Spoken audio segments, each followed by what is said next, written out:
16वीं पुतली सत्यवती की कहानी। राजा विक्रमादित्य के शासनकाल में उज्जैन नगरी का यश चारों ओर फैला हुआ था। एक से बढ़कर एक विद्वान उनके दरबार की शोभा बढ़ाते थे। उनकी 9 जानकारों की एक समिति थी जो हर विषय पर राजा को परामर्श देते थे तथा राजा उनके परामर्श के अनुसार ही राजकाज संबंधी निर्णय लिया करते थे। एक बार ऐश्वर्य पर बहस छिड़ी तो मृत्यु लोक की भी बात चली। राजा को जब पता चला कि पाताल लोक के राजा शेषनाग का ऐश्वर्य देखने लायक है और उनके लोक में हर तरह की सुख सुविधाएं मौजूद हैं, क्योंकि वे भगवान विष्णु के खास सेवकों में से एक हैं, इसीलिए उनका स्थान देवताओं के समकक्ष है। उनके दर्शन से मनुष्य का जीवन धन्य हो जाता है। विक्रमादित्य ने सशरीर पाताल लोक जाकर उनसे भेंट करने की ठान ली। उन्होंने दोनों बेतालों का स्मरण किया। जब वे उपस्थित हुए तो उन्होंने उनसे पाताल लोक ले चलने को कहा।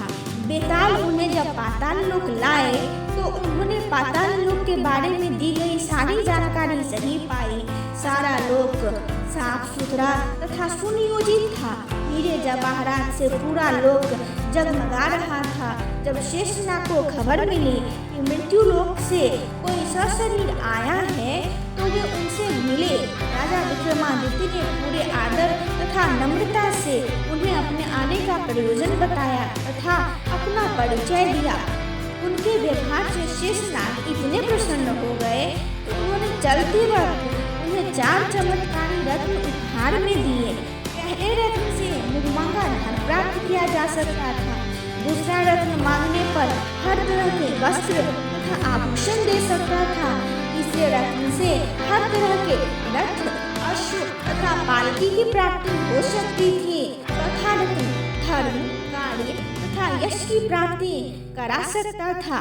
रानी द्वारा प्रदत्त दोनों बेताल स्मरण करने पर उपस्थित हुए तथा विक्रम को उनके नगर की सीमा पर पहुंचाकर अदृश्य हो गए।